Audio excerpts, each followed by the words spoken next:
We have another who wants to talk about something that's a little bit more direct, but perhaps a lot more interest to our viewers, and that is what's going on with K-12 or E-12 education. So let's start with you, Senator, and then we'll go around the table. What's going on there, and what are we likely to see this session? Oh, so much. We've had so many really interesting conversations. After a number of years of holding the budgets really flat or cut. We were able to reinvest into our public school system over the past couple of sessions, provide all-day K, a number of important advancements. But we still have so many needs. We heard the governor's proposal. He brings up a lot of great ideas, and a bunch of really good bills are being discussed. But again, it comes back to some real challenges. One of the things we came up with out of the last couple of sessions was this idea, this framework of the world's best workforce. And what that does is it says we need our kids to be ready for kindergarten. They need to be reading at grade level at third grade. We need to deal with the achievement gap. We need people to be ready for college and ready to be successful in post-secondary. And so we're talking about a number of these early childhood programs. We're looking at the teacher evaluation situation and teacher development. We're talking about any number of things. I had a bill today talking about PE because when kids are active, they learn better. So it is a wide-ranging conversation. President Pawlowski, I'm sure you watched that very carefully, given your background. Talk a little bit about education issues. Well, I'm going to go local for a second. Winona State University was the first land-grant college west of the Mississippi in 1858. It was the first teacher preparation college. We're in the process now of reinventing teacher preparation with the Education Village. We're looking at a comprehensive way now of redefining how we are going to prepare our teachers in really pre-K through as long as it takes to educate an individual. There were a series of buildings that are a block from our campus. They were once Cotter High School, which was a Catholic high school, and Wabasha Hall, which was an elementary. Those have been purchased by Winona State. We're going to convert those buildings into the Department of Education, which is now on our campus in a building that's 60 years old and really cannot be converted for the purpose. And the goal here is to have any student that comes in to be a teacher start working with private and public school students and teachers from the very first class they take until the last class they take, and then actually work the way we used to when this was our preparation school. We had actually 6 grades, Phelps Hall, where people in Winona now who are our age graduated from that elementary school on campus and were taught by teachers who were going to be teachers. We want to return to that, and I think we have to restore the integrity of teacher preparation where you're going to know early in your career whether you're going to be a good teacher or not, and if you can't be a good teacher, then go somewhere else. But by the time you're done, you'll have worked with private, public school, both students and teachers, and you will have had an experience that should prepare you for almost anything.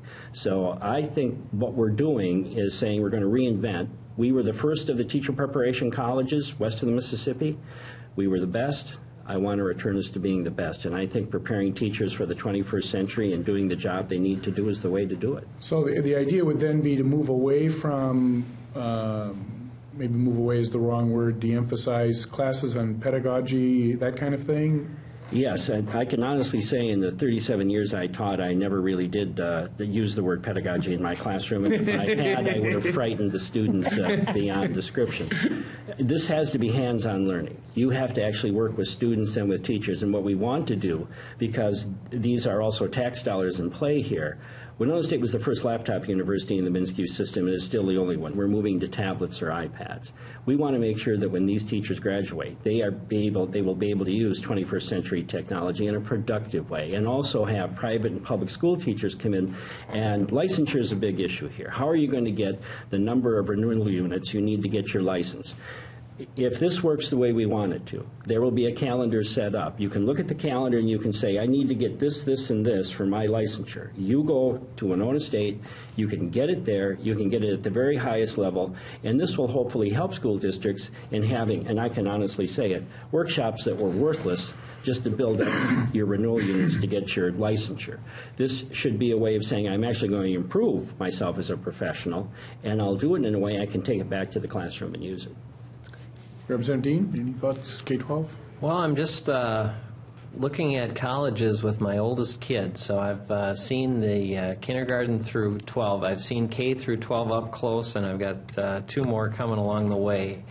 And I can tell you that that the parents that I talk to have a very different experience today that we had when we were kids and going to school, and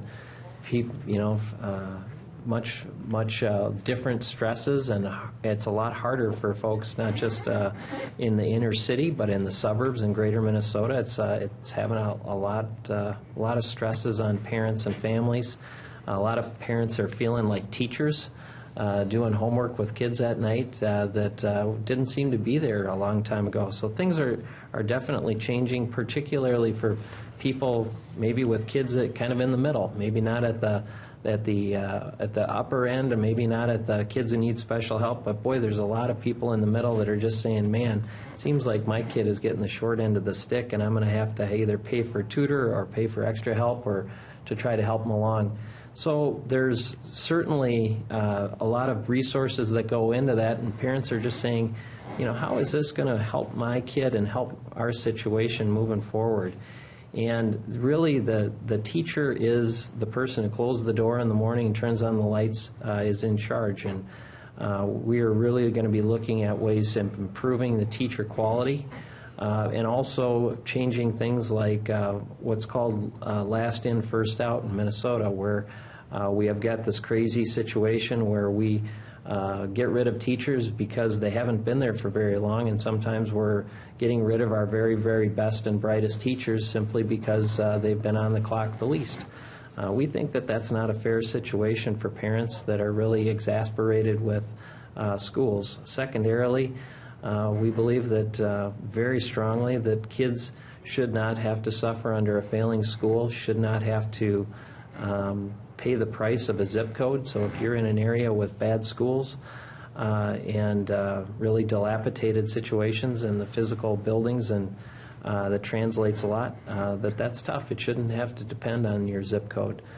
So really want to look at some fairness issues, and that means access to other districts. It means vouchers in some cases, and it also means dealing with the teachers union, which is extremely difficult in the state of Minnesota because we are one of the states with the strongest teachers union in the 50 states, and that's just unquestionable.